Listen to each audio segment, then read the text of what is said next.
안녕하세요. 유럽 여행의 품격을 더해드리는 채널 탐미주의적 탐미주의 탐미탐미입니다. 첫 번째 영상에서 왜 앤틱인가에 대해 말씀을 드렸고요. 두 번째 영상에서는 앤틱을 구입할 수 있는 장소에 대해 설명드렸습니다. 오늘은 앤틱 구입과 내고하는 방법에 대해 말씀드려 보겠습니다. 제 단골 중고매장 오너분과 직접 인터뷰를 하면서 영상을 만들고 싶었는데 이 오너분께서 인터뷰를 극구 사양하시고 그냥 가게만 찍으라 하셔서 그냥 제 설명으로 가름하도록 하겠습니다. 첫 번째 벼룩시장이나 앤틱샵에 가기 전에 난 어떤 아이템을 사고 싶다 라고 범위를 좀 좁히고 시작하는 것이 좋습니다. 여행자 입장에서는 아무리 마음에 들어도 뭐 이게 가구라면 뭐 이 통째로 사오는 건 여러가지로 부담이 있잖아요. 대부분 휴대가 가능한 작은 소품이 될 텐데 그래도 역시 워낙에 다양한 아이템이 있기 때문에 우선 좀 좁히기를 권합니다. 그릇을 사야겠다, 또는 뭐 인형을 사겠다, 옛 동전이나 우표를 사겠다, 이런 식으로 머릿속에 한두 가지 품목을 정하지 않고 뭐 그냥 둘러보다가 나 부르는 애가 있으면 그걸 사겠어, 이렇게 생각하면 정말 쓰레기들로만 보이거든요. 그리고 날 부르는 아이가 있어도 그 소리가 다른 쓰레기들이 아우성치는 소리에 묻혀서 잘 안 들리기 마련입니다. 물론 인형을 사겠다고 생각했다고 해서 인형만 보라는 건 아니죠. 예, 그래도 우선순위가 없으면 아무것도 안 볼 수 있으니까 요거는 정하시고 가시는 거를 권해드립니다. 그렇게 집중할 타겟들의 우선순위를 정했으면 이제 한번 쭉 돌아봅니다. 벼룩시장의 경우는 워낙에 많은 상인들이 있고 넓기 때문에 쉽지 않은데요. 그래도 끝까지 한번 훑어보고 대략 다시 볼 곳들을 이렇게 좀 좁혀봅니다. 그러면 그곳들을 중심으로 다시 방문해서 가격을 직접 물어봐요. 고민하지 말고 일단 가격을 물어보는 것이 중요합니다. 그래야 가격대에 대한 감이 생기고요. 물론 처음 부르는 그 가격을 그대로 받아들이면 절대 안 되고요. 그렇지만 적어도 생각할 수 있는 기준을 만들 수는 있잖아요.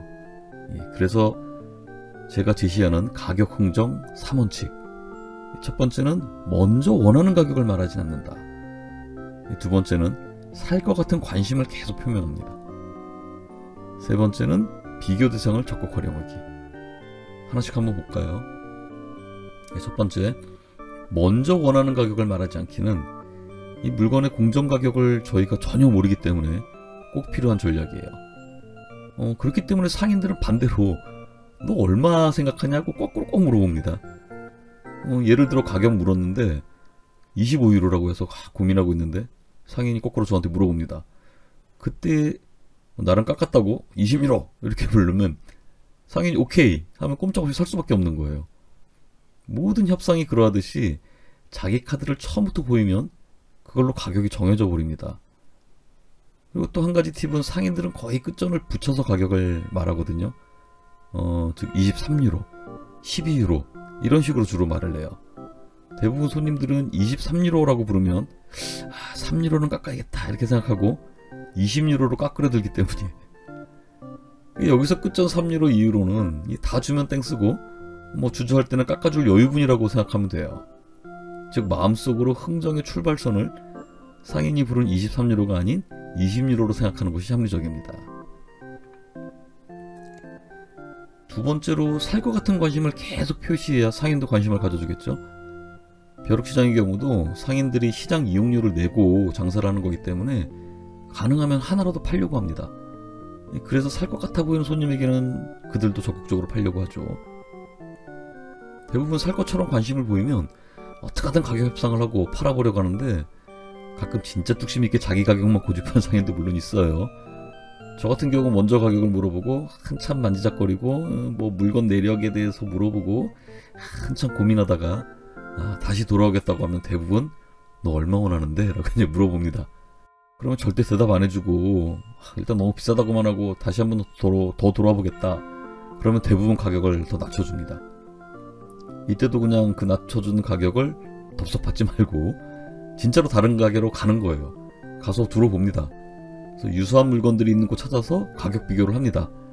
이때 그 가게에 이렇게 전 가게에서 깎아준 가격이 있기 때문에 얘기하기가 훨씬 편하죠. 다른 가게에 더 싸고 마음에 드는 게 있으면 뭐 그거 사면 되는 거고요. 없어도 다시 돌아갔을 때 진짜 살 것 같은 입장이 되기 때문에 상인들도 이제 몸이 닳게 되는 거죠. 이놈한테 꼭 팔아야겠다 이 생각이 드는 거죠. 왜냐하면 상인들도 그날 자리값 내고 장사하잖아요. 그러니까 가능하면 팔아야죠. 상인 기준의 터무니없는 가격이 아니면 그들도 살 것 같은 사람에게 그냥 팔려고 합니다. 이때 나야 진짜 이거 사고 싶은데 솔직히 너무 비싸다. 얼마까지 해줄 수 있어? 라고 다시 더 깎아달라고 한번 해봅니다. 그럼 조금 더 깎아주든지 뭐 그 이하는 절대 안 된다고 하면 할 거예요. 그때는 정말 이게 마지막이구나 라고 생각할 때는 그때 제가 원하는 가격을 말합니다. 물론 거기서 조금 더 깎아서 얘기를 해야죠. 그러면 대부분 뭐 그렇게 하라고 그냥 그래 그 가격 갖고 가 그러든가 이제 중간 가격에 이제 협상을 시도하죠. 여기까지 갔으면 이제 대부분 합리적인 가격까지 간 거예요. 그때 본인이 판단에 따라서 결정하시면 됩니다. 마지막 원칙, 비교 대상을 적극 활용하라. 비슷한 품목의 가격도 같이 물어봐야 돼요. 그러다 보면 가격의 기준이 생기잖아요. 예를 한번 들어볼게요. 제가 요 그림이 사고 싶은데 25유로라고 해요. 근데 옆에 더 큰 그림이 15유로라고 가격이 어떻게 써붙여 있는 게 있으면 그러면 이제 그게 이제 기준이 되는 거죠. 그러면 바로 그러니까 가격에 대한 협상이 들어가는 게 아니라 물건에 대해서 이것저것 물어보면서 흠을 하나씩 잡아갑니다. 제가 주로 유럽에서 구입하는 것들은 그림인데요. 전문 앤틱샵도 내력을 모르는 경우가 많거든요. 당연히 동네 중고샵이나 뭐 벼룩시장에서는 화가가 누군지 언제적 그림인지 모르겠죠. 이제 그런 걸 이제 이유로 이 그림 진짜 마음에 드는데 이런 부분 때문에 주저하고 있어 라고 막 이렇게 얘기하면 어차피 이 그림이나 저 그림이나 똑같이 화가도 모르고 연역도 모르잖아요. 그럼 사실 비교가 되게 단순하게 되는 거죠. 그랬을 때 야, 저 그림은 더 큰데 왜 더 싸냐 이렇게 물으면 예, 상인들이 할 말이 없죠. 예, 서로 기분 안 나쁠 범위 내에서 물건에 대해서 질의응답하면서 간극을 좁히면 훨씬 더 싼 가격에 구입할 수 있습니다. 그리고 마지막으로 한 가지 더 팁을 드리면 진짜 마음에 들었는데 끝까지 안 깎아주면요 그냥 포기하고 덥석 사지 마시고 작은 소품 같은 거 뭐든 하나 더 덤으로 달라고 한번 해봅니다. 저 같은 경우는 중고 LP를 되게 좋아해서요. 주로 LP 뭐 한두 장 더 끼워서 이렇게 내고 많이 하거든요.